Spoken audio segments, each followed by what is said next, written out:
It's The Log. I'm Charles Purcell. I always say when somebody says it better than I can, I let them say it. So that's what we're going to do today as we feature author and activist Naomi Klein, U.S. Representative Alexandria Ocasio-Cortez, and presidential candidate Bernie Sanders.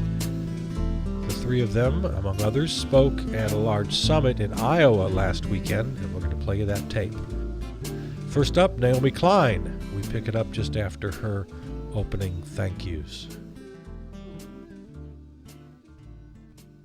Even if this emergency isn't reflected by people in power, whether it is political power or media power or economic power, we understand that it is true. We understand, as Greta Thunberg so memorably put it, that our house is on fire.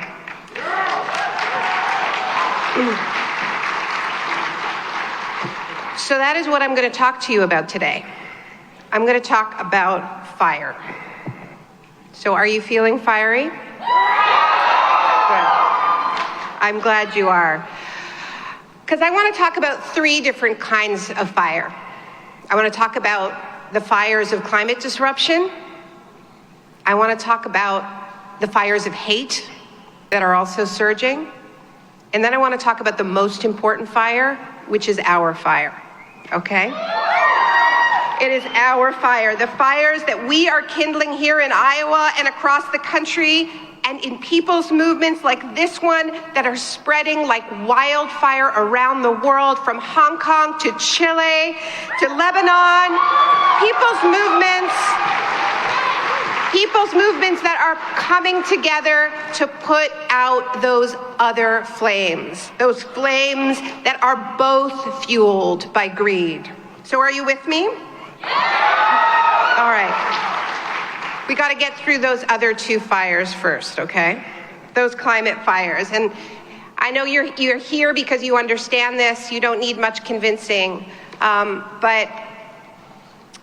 And because here in Iowa, you're living it.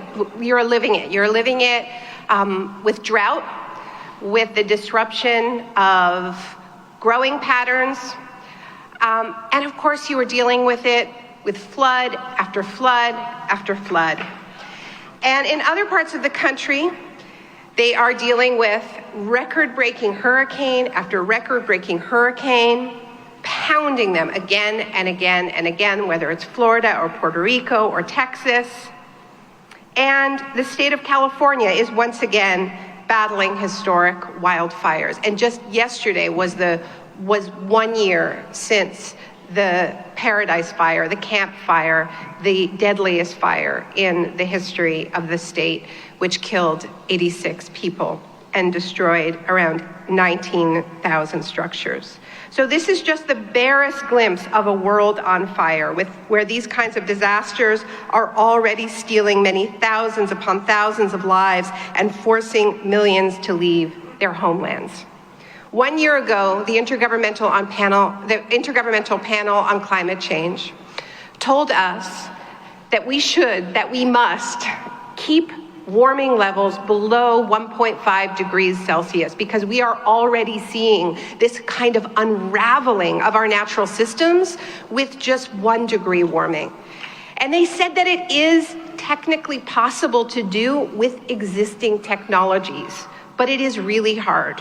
What they said we had to do is cut global emissions by 45% in just 12 years. And in rich countries like this one, which is the world's largest historical emitter of greenhouse gases, we have to do it even faster, because that is what is fair.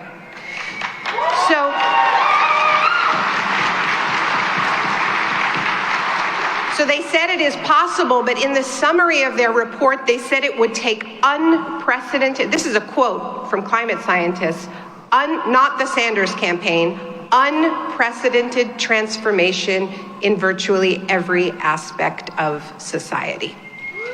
And they listed what those are. Transportation, as you heard, right? Of course, energy, of course, building construction and housing, and of course, agriculture.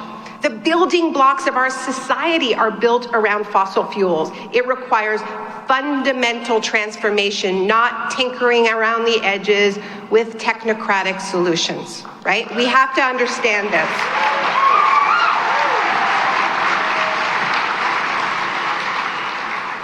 And what a Green New Deal says, you saw in that video that we produced, starring our one of our next speakers, Alexandria Ocasio-Cortez, and of course illustrated by the absolutely brilliant Molly Crabapple, who we heard from earlier. And it was such a joy to work on that project because it makes it so clear that what we need to do is, if we are going to change virtually every aspect of our society, if we are going to change the building blocks of our society to meet the crisis of climate disruption, then why would we rebuild the building blocks of our society according to the same inequalities, the same pathologies that scar our world right now? If we are rebuilding anyway, why don't we build right? Why don't we build a Green New Deal for everyone?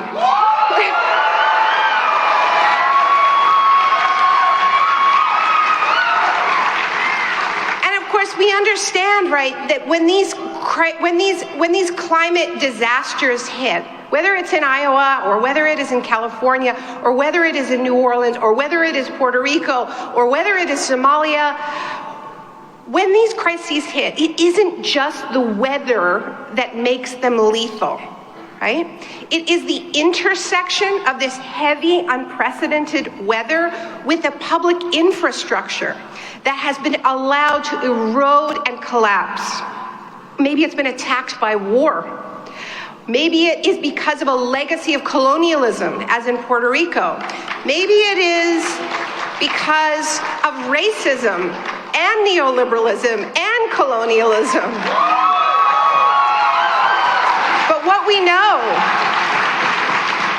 is that these levees, they should have protected New Orleans, and they should be protecting Iowa, and they are breaking because of the systematic neglect of the public sphere that is the legacy of these projects, that is the legacy of the political and economic project that wages war on everything that is collective, that everything that we hold in common, that told us that there is no such thing as society. So of course, that political class that believed in that toxic ideology has utterly failed to rise to the existential challenge that is climate change.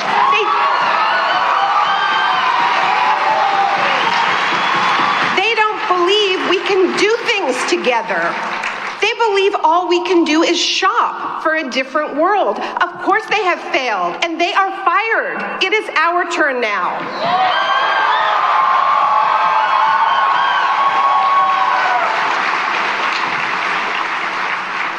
So we have this very short window to get this done. And it's not just that we're not doing it, right? It's worse than that. It isn't just that we are not dousing the flames. It's that in country after country, including this one's, it is the arsonists who are rising to the highest offices in their land. Trump, Bolsonaro, Modi, Duterte, this whole gang of strongmen around the world. And what do these guys do? They have a playbook, and they share it, and they swap it, right? First of all, they wage war on the idea of objective truth, right? And they wage war on the media and cry fake news and the rest of it, and use these technologies, these new technologies, to spread lies. And what they are so very, very good at doing is defining an in-group in their respective countries, a protected group, right? The real Americans, right? Or the real Indians, or the real Brazilians, whatever it is. And then using these supremacist ideologies, and yes, in this country, it is most certainly white supremacy.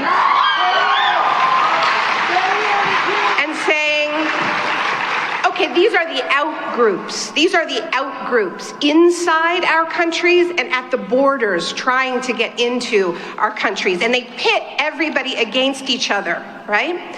This is what they do so well. And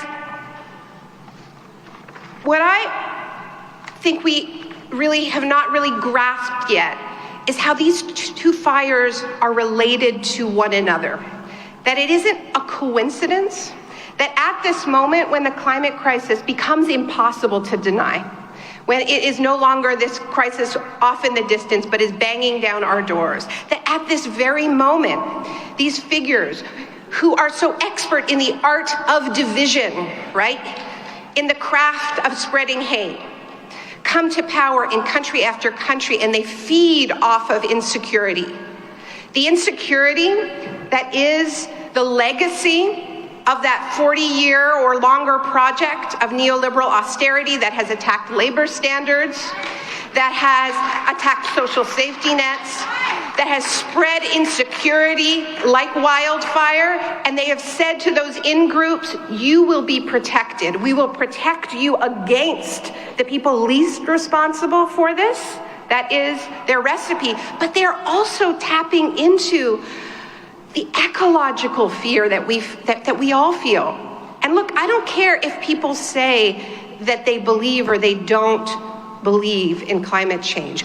I believe that we all know on a cellular level that there is something deeply wrong with our common home.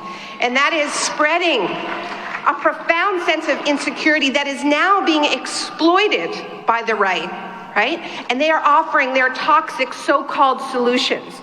We will protect you against the other, right? Against the drug dealer, against the rapist, against the criminal, against the invader, right? Do we think it is a coincidence that these two fires are raging at the same time? It is not. It is part of the same phenomenon. And as these strong men turn their populations against each other, that frees them up for the real business at hand, which is pillaging the last remaining protected wildernesses on this planet from the Amazon to the Arctic. That's what they want to do. That's what they're about.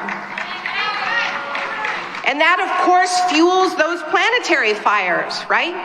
When they deforest the Amazon and warm the planet, and that fuels the droughts and the superstorms and the floods, the fires that force millions to flee their arid lands, the fires that intensify armed conflicts, which also fuels migration, displacement, which is then used as fuel for those fires of hate. We are in a cycle now. Do you see this? It fuels the arguments for further militarizing borders and incarcerating migrants and tearing children from their parents. And it's even more frightening than that, because we are now seeing fascist and neo-fascist political figures in Europe, but it's seeping into North America as well, drop the charade of climate change denial and instead cast the global ecological crisis as some kind of divine corrective, a way of cleansing the world of lesser humans. We cannot win this fight without battling white supremacy. The battles have converged.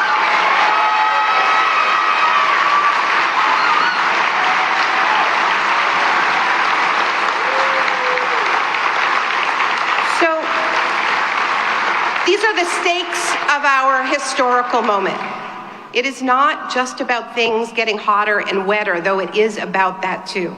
It is about, within this toxic system, things getting meaner and uglier, and an economic system that tells people that they're all on their own and that their neighbor is their enemy, and those feelings of scarcity being used in the context of ecological breakdown to build a more unequal society. And we have seen this as the plot line of every bad disaster film we have ever seen. This is the future we've imagined for ourselves. It's the only future Hollywood can give us. That's why we made that video with Molly Crabapple and Alexandria Ocasio-Cortez, because we need to imagine a different future so badly, because how are we going to get there if we can't see it? So those are the two fires that we are up against. And here is why we cannot give in to terror and despair. Because we do not live in a time of just two fires, the climate fires and those fires of hate. We live in a time, and I deeply believe this, we live in a time of three fires. There is a third fire, and it is also blazing. It is our fire. These fires for demanding true climate justice and standing up to all forms of capitalist exploitation that are coming together and converging around the world.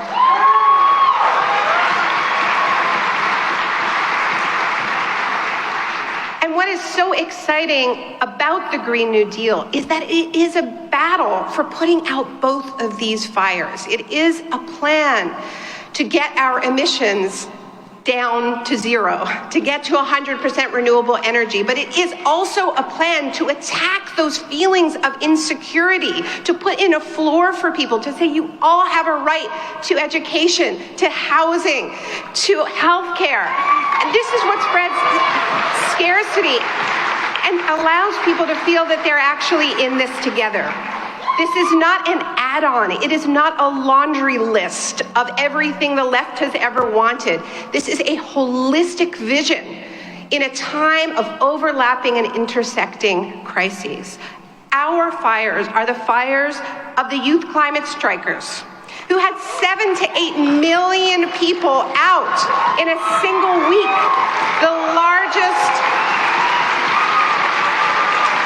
largest climate mobilization in the history of this planet. Ours are the fires of the indigenous rights movements who are putting their bodies on the line to stop pipelines and fracking on both sides of the border and protect the Amazon as they have always done. Ours are the fires of the fossil fuel divestment movement. I don't know if you heard this, but last month the University of California system announced that their $80 billion portfolio was going to divest from fossil fuels. That brings the total number of funds of various kinds, pension funds, university endowments, that have committed to divesting to $11 trillion. You'd think that'd be more of a news story. And ours are the fires of the climate justice movement, led predominantly by racialized frontline communities fighting dirty industries and extractive projects in their backyards and their front yards, who created the intellectual framework that is now being called the Green New Deal. And ours are also the fires of the Sunrise Movement, who take their name from that great ball of life-giving fire in the sky, and who put the Green New Deal on the map when you guys occupied the offices of Nancy Pelosi after the midterm election.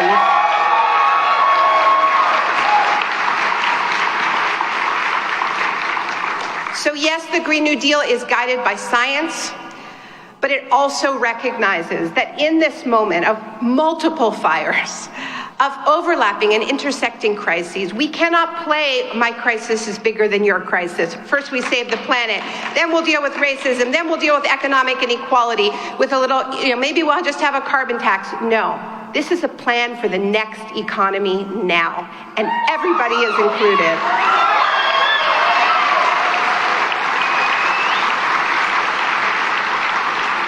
But here's the thing, we are not gonna win the world that we need, not just the world that we want, but the world that we need, if we are kind of sort of in favor of it. We are gonna have to be on fire for it, okay? And that is why I support Bernie Sanders to be the next president of the United States.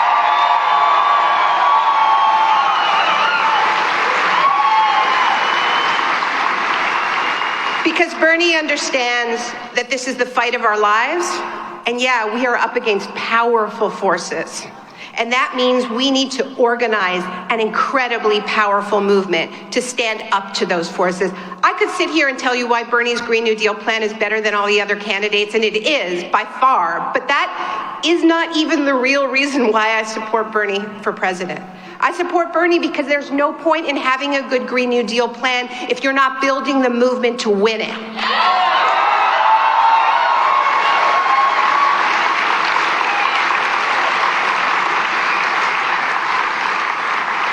That zero means I'm out of time, right?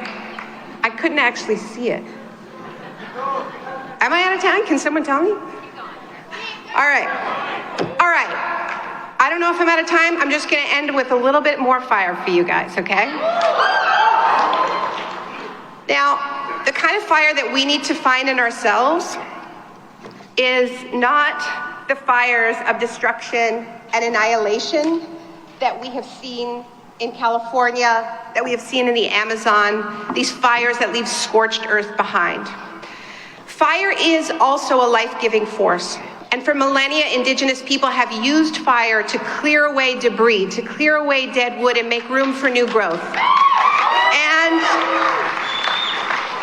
the fire clears away the debris and the ash feeds the soil.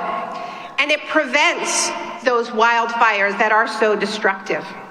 And that is the kind of fire that we need to locate in ourselves so that we can truly be in this moment. We need to clear away whatever debris is standing in our way, is keeping us from being in this fight with everything that we have, because everything is on the line. And we need to clear away the debris on the outside. We need to clear away the debris of the climate change deniers who are still out there, soaked in fossil fuel money, spreading doubt and misinformation in this moment when we cannot afford that. We need a movement that burns bright and hot enough to clear away that debris. And we also need a movement that burns bright and hot enough to burn away the debris of the distractors. All of this distraction coming at us, telling us that everything is more important than this, telling us that we should just follow whatever Trump's latest tweet is, or whatever the latest celebrity gossip is, or whatever it is. We need to clear away the debris of the distractors. And we also need to clear away the debris of the doomers. I don't know if you know who I mean. Some of my friends call them the doomer dudes. These are the people who have sort of turned a fetish into the idea that it's all too late, right? We're doomed. We're too selfish. All we are is we're just atomized individuals anyway. They've confused human nature with capitalism, and so they tell us we'll never rise to this challenge. We need to clear away the debris of the doomers. And most of all, we need to clear away the debris of the dividers, turning us against one another, pitting us against each other when we need to be more united, more powerful than we have ever been before. We cannot mess this up. We cannot blow this. There are no second chances. And that is why I'm here tonight.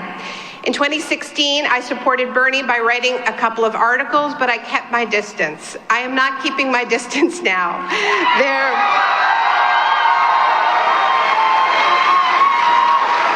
There is a Democratic socialist with a chance of winning this election, running on the Green New Deal of our dreams. So this is not a moment to wait and see which way the wind is blowing. This is the moment to create our own weather. Thanks, my friends. It's The Log. I'm Charles Purcell. That was Naomi Klein speaking at last week's Iowa Summit.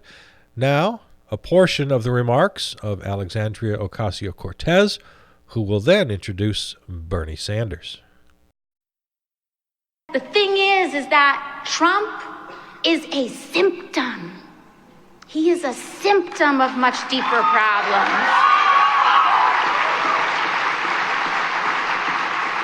He didn't fall into the White House. He didn't fall in there.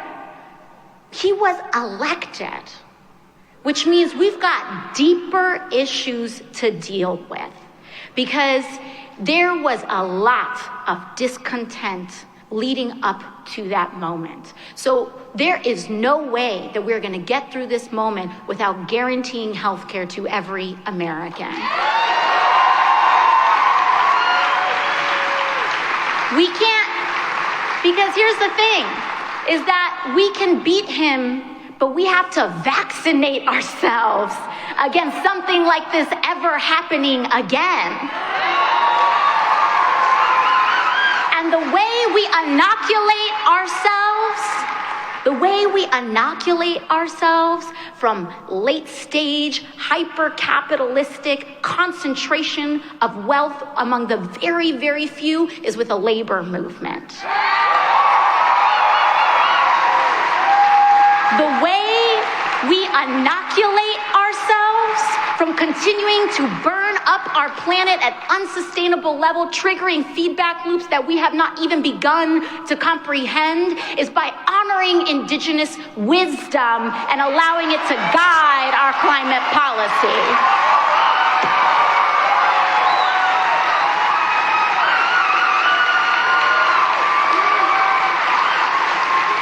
The way that we preserve our systems is by transitioning to principles of universality. That means I want you clothed, I want you educated, I want you paid a living wage, no ifs, ands, or buts.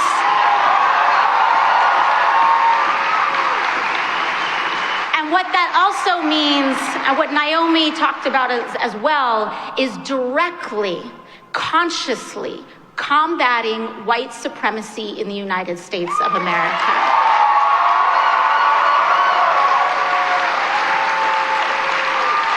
Because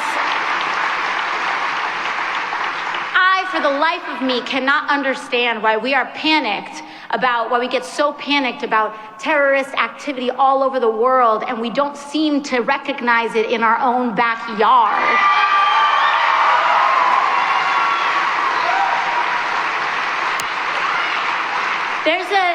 And I want to talk about this a little bit, because when we first introduced the Green New Deal, we talk about frontline communities. We talk about bringing it straight to communities that were left behind, rural communities, poor communities, Flint, the South Bronx, Baltimore.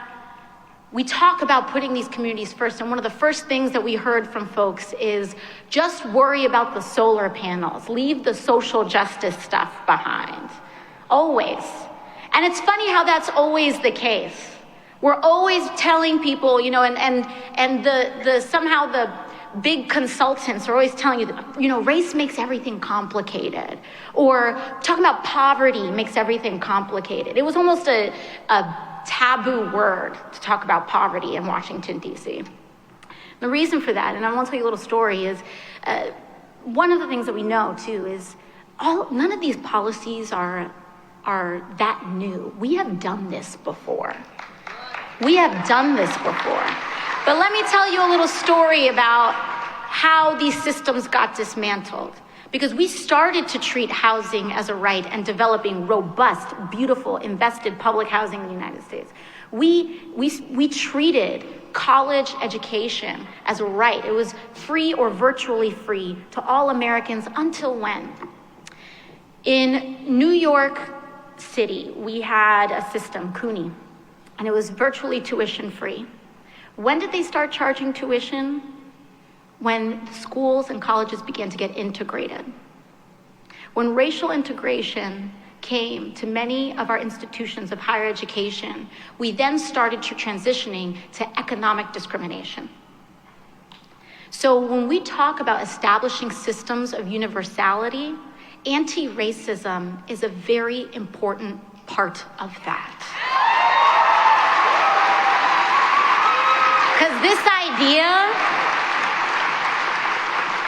Because this idea that, neoliberalism just, et cetera, just dismantled it. What were the tools of that? The tool of that was the myth of the quote unquote welfare queen, is this idea that I don't want to pay for somebody else, right?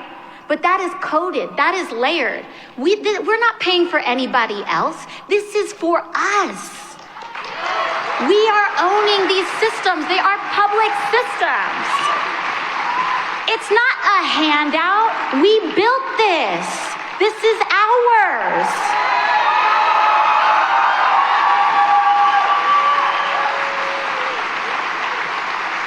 There are folks that are trying to completely purchase our political system, running as Republicans and now tossing in their hats as Democrats in the field as well. But what we're here to say is that in a democracy, it shouldn't matter how much money you have. What should matter is whether you vote, whether you caucus, whether you turn out. It's the numbers, it's the people, it's a movement. And when it comes to a Green New Deal, people say, always, always, always with this question of how are you going to pay for it? As though we're not paying for it now. As though the Midwest wasn't underwater this year. As though 3,000 Americans didn't die in Puerto Rico in Hurricane Maria. As though Hurricane Katrina didn't happen. As though sea levels aren't rising. As though California isn't on fire. How do we pay for that? We pay for this is with a people-powered movement. We're going to come together, invest our systems, and decide that instead of paying for our destruction, we're going to pay to come together and rebuild this nation. Thank you very much. It's The Log. I'm Charles Purcell, handing the show over to some important voices this week. That was AOC. Here is Bernie Sanders. 4 years ago, when I was running around Iowa and New Hampshire and going all over this country, I talked about climate change. And people nodded their heads and they said, yeah, it's a serious problem. I was on a national debate and the moderator said, what do you think is the great national security crisis facing this country? And I said, climate change.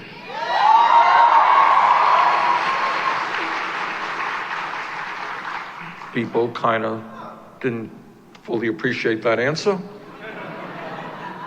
But the point is that over the last 4 years, as I go around the country today, people do understand the reality of climate change and the danger climate change poses and the need for unprecedented, bold action to address this crisis.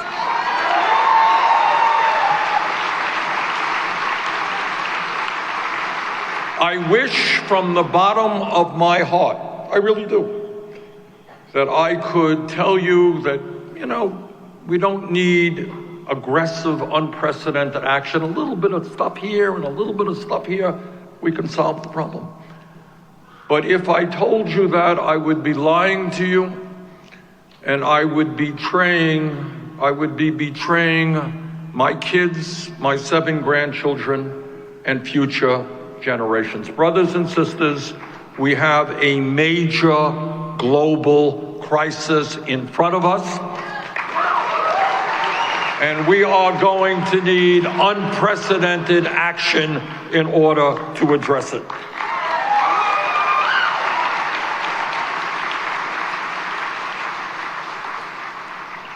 The scientists, the leading scientists all over the world, have told us that we have fewer than 12 years to act boldly to transform our energy system away from fossil fuels and into energy efficiency and sustainable energy, or our entire planet. I'm not talking about Iowa or Vermont or America. I am talking about the threat to our entire planet.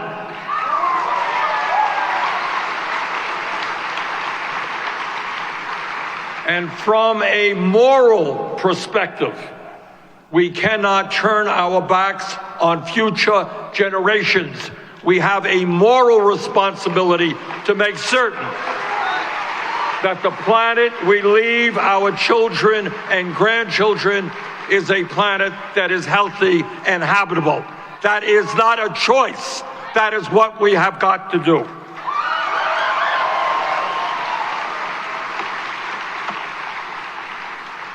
Now, building on the Green New Deal, we have brought forth a rather detailed proposal, and I have been criticized by some who say it is expensive.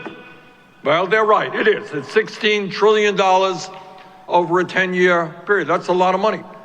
But I want you to tell me what the alternative is in terms of saving the planet.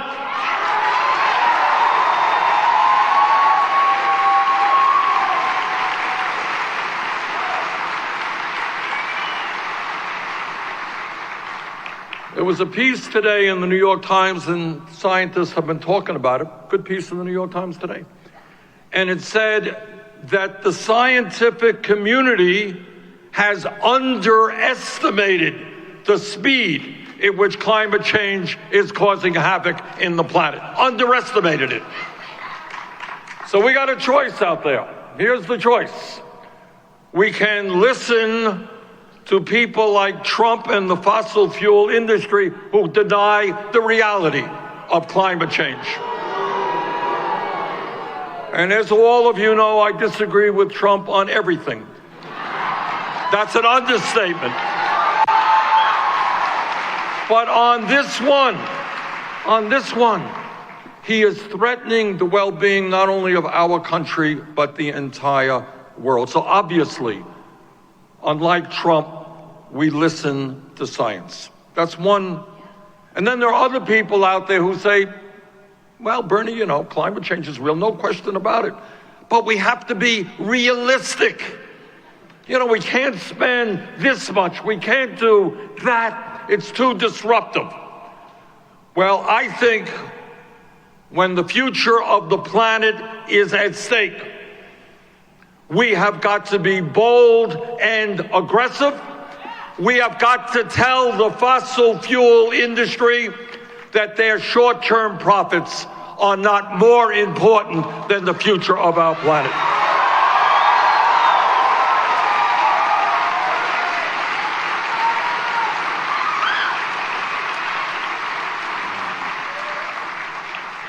All of you know, last 5 years, warmest years on record. You know that just this last June and July were the warmest months in history. And despite Donald Trump talking about climate change as a hoax, we are facing an unprecedented threat to our food and water supplies. We are facing incredible threats to major coastal cities all over America and all over the world that threaten to displace hundreds of millions of dollars. Hundreds of millions of people, forget the dollars. And what the scientists are telling us is that great cities like New York City, like Miami, like Hong Kong, cities all over the world could be underwater by the end of the century if we do not get our act together.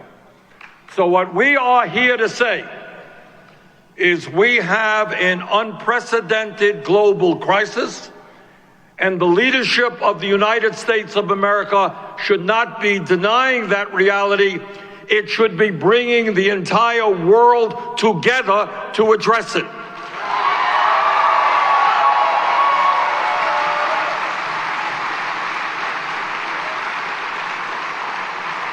Now, I have a dream. Now, maybe this dream is unrealistic, maybe. But I think it is an imperative, and that is right now, as a planet, countries around the world are spending some $1.8 trillion on weapons of destruction designed to kill each other. We need global leadership coming from the United States of America, which says to Russia and China and Pakistan and India and Brazil and countries all over the world that instead of spending fortunes trying to kill each other, we got to pool our resources against our common enemy, which is climate change.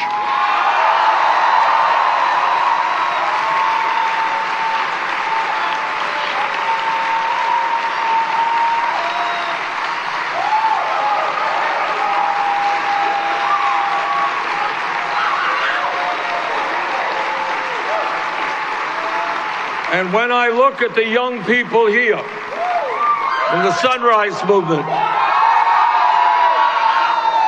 and when I look at young people all over the world, this may be the moment when young people look their parents in the eye and say, now is the time to save the planet.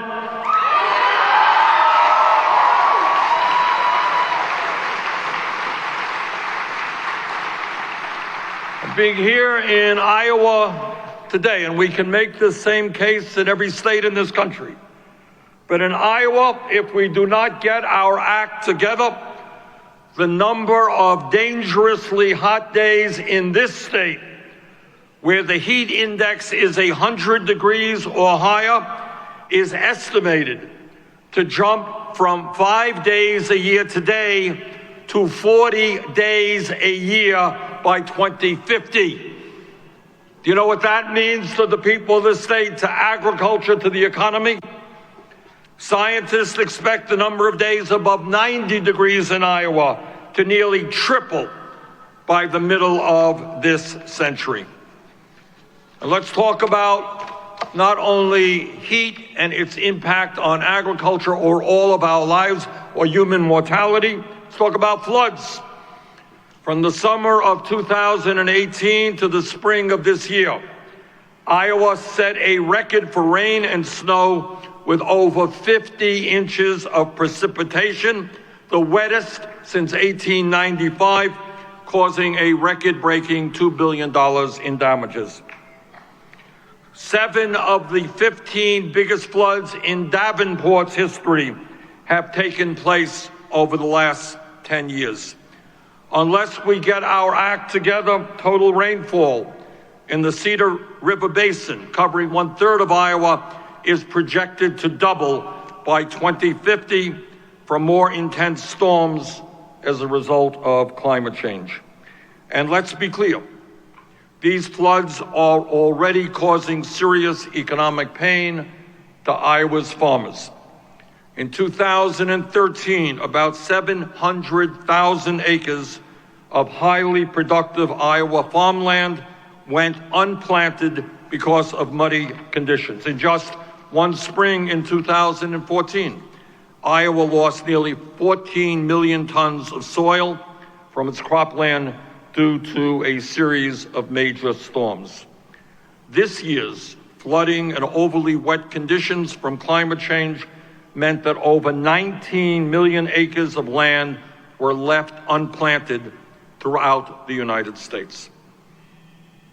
Unless we get our act together, corn yields right here in Iowa are projected to go down by 25% by the year 2050 as a result of intense heat waves, heavy rainfall, and droughts made worse by climate change. And let me tell you about rising sea levels. With the melting of the ice caps in the Antarctica and in Greenland all over this world, in the next 50, 100 years, major cities will be underwater.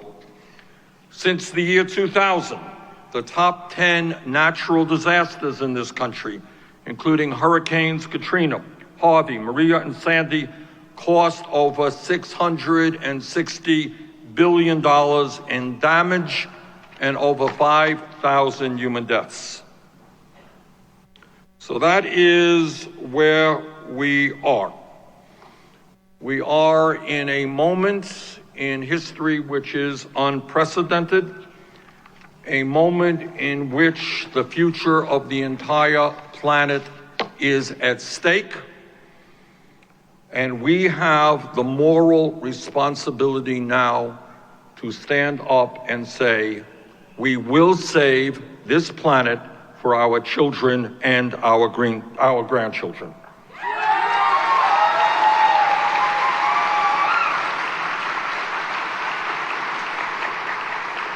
And let me tell you what that means. Under a Bernie Sanders administration, we are not going to continue to do as Trump does, and that is give hundreds of billions of dollars in tax breaks and subsidies to the fossil fuel industry. That is going to end.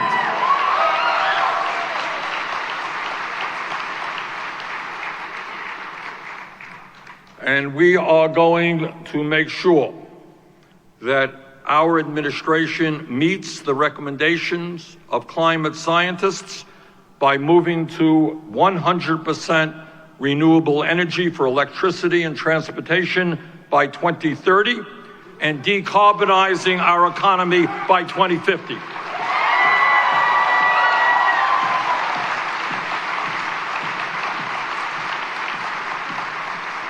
And when we do that, by the way, and this is what Alexandria was talking about and others, Naomi was talking about, is we're going to create up to 20 million good-paying jobs.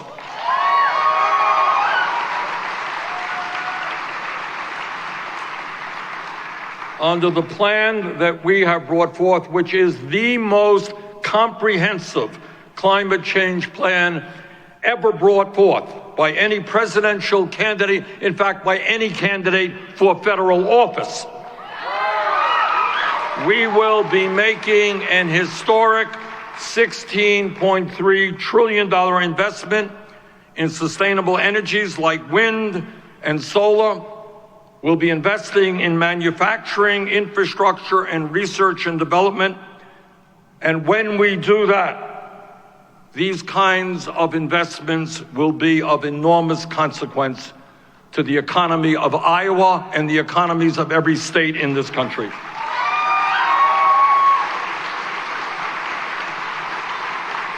Today, nationally, more than 57,000 farms are taking advantage of renewable energy production, which has more than doubled since 2007. In fact, Iowa now generates about 1/3 of your electricity from wind. Congratulations, Iowa.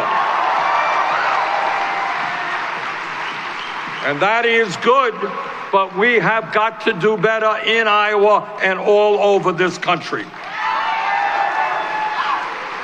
And in order to do that, our proposal will greatly expand the existing federal power system to provide reliable, affordable electricity for all Americans. In other words, in this moment of crisis, the federal government is going to become heavily involved in the production of sustainable energy. We're not going to beg the corporate world to do it. We're going to have to do it ourselves.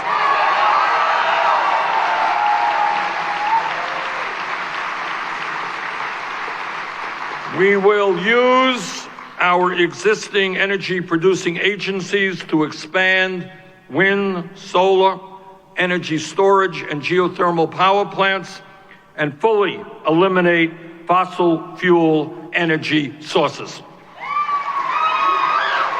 And despite what the fossil fuel industry wants you to believe, the reality is that solar and wind are already cheaper than coal.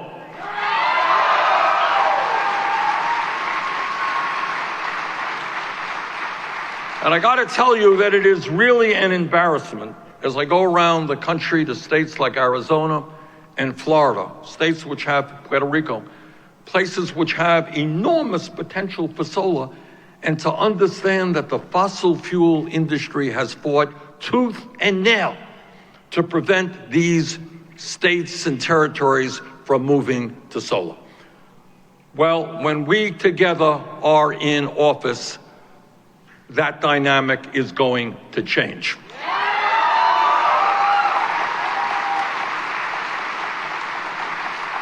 We will also be investing in energy efficiency so that we get the most out of the energy we are generating. That is the low-hanging fruit. And when we make our buildings and our homes energy efficient, not only do we cut back on carbon emissions, we are going to save people substantial sums of money on their electric bills and their fuel bills.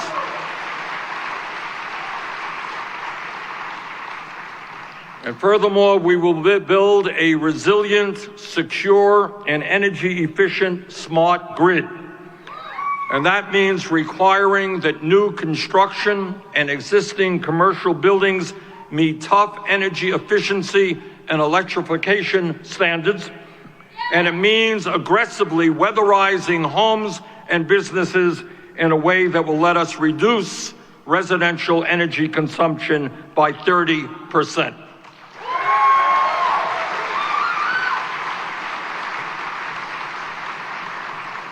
And we will create millions of jobs, rebuilding our roads, bridges, and water systems. You know, people of America deserve to know that when you turn on the water faucet in your home, that water is not toxic.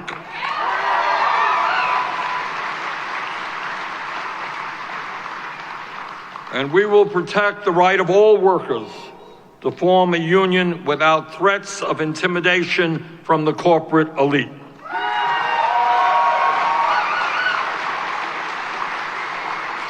Now, I would not be telling you the truth if I were to tell you that all of this is easy. And to be political for a moment,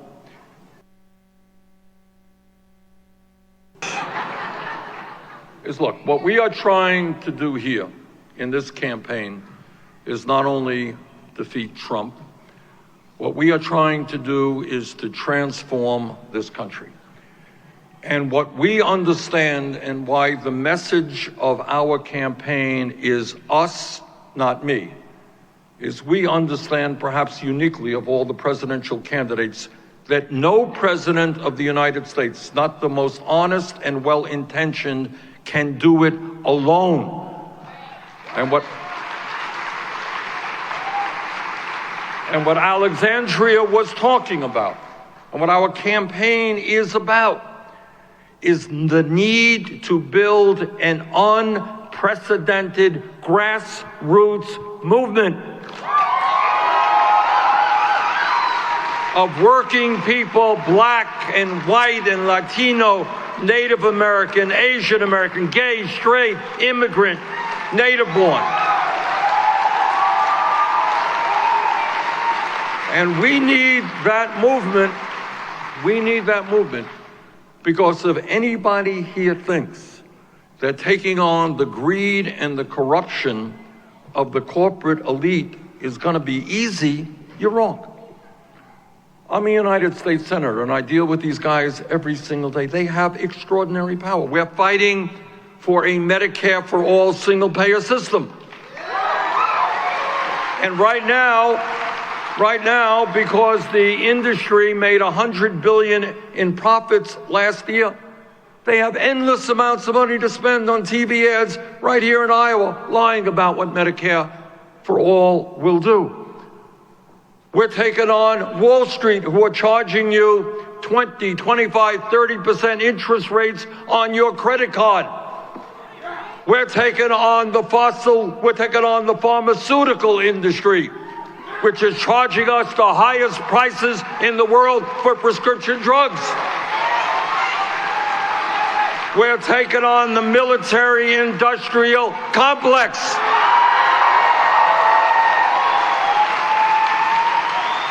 which supports endless wars because they make money from endless wars. We're taking on the prison industrial complex because we're going to do away with private prisons and detention centers in this country. And we're going to take on the whole damn 1% and make them start paying their fair share of taxes.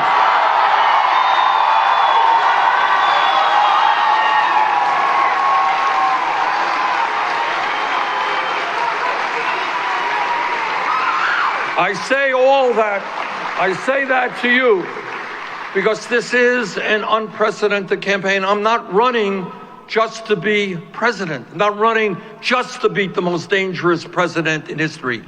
I am running with your help to transform this country so that finally we have an economy, an energy system, a government that works for all of us, not just wealthy campaign contributors.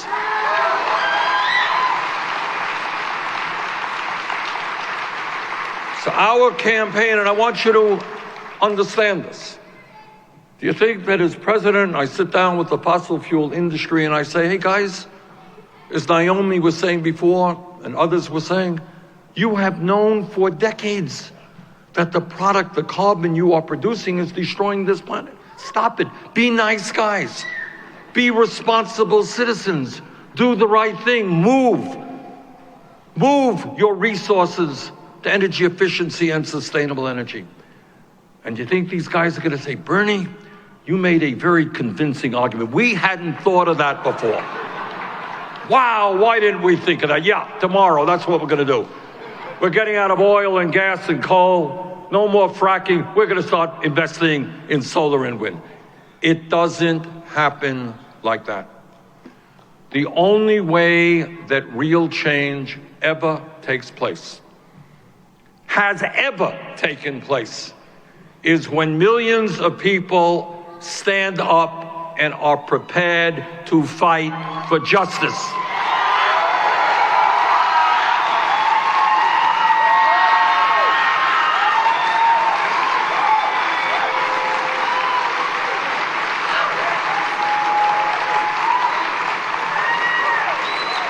That is the history of the labor movement in America. It is the history of the civil rights movement in America. It is the history of the women's movement in America.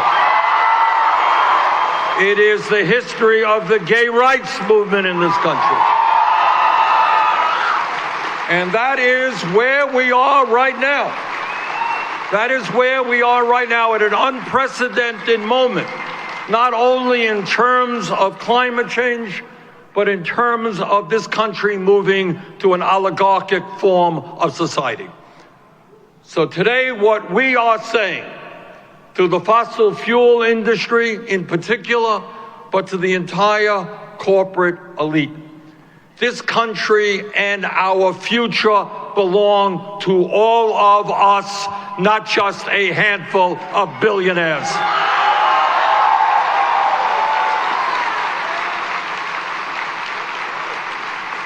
And the struggle that we are waging is not just for you or you or you.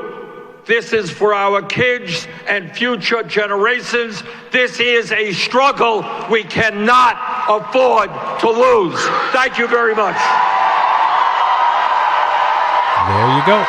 We gave the show over to Bernie Sanders, AOC, and Naomi Klein speaking at last week's Iowa Climate Summit. Next week, Chuck and Chucky will join me here for our Thanksgiving show. Talk to you then.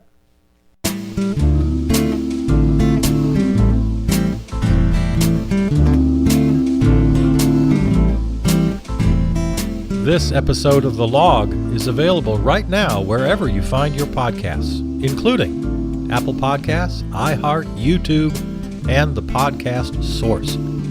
Enter Charles Burcell Presents in the search window. Or best yet, go to charlesburcell.com. There you'll find this and all the other series in the podcast family. Follow, comment, and contact me on Facebook and Twitter. Thanks to our flagship terrestrial station, River West Radio, riverwestradio.com. Theme music composed and performed by Peter Donalds. From the New Arts and Media Studios in Milwaukee, I'm Charles Burcell.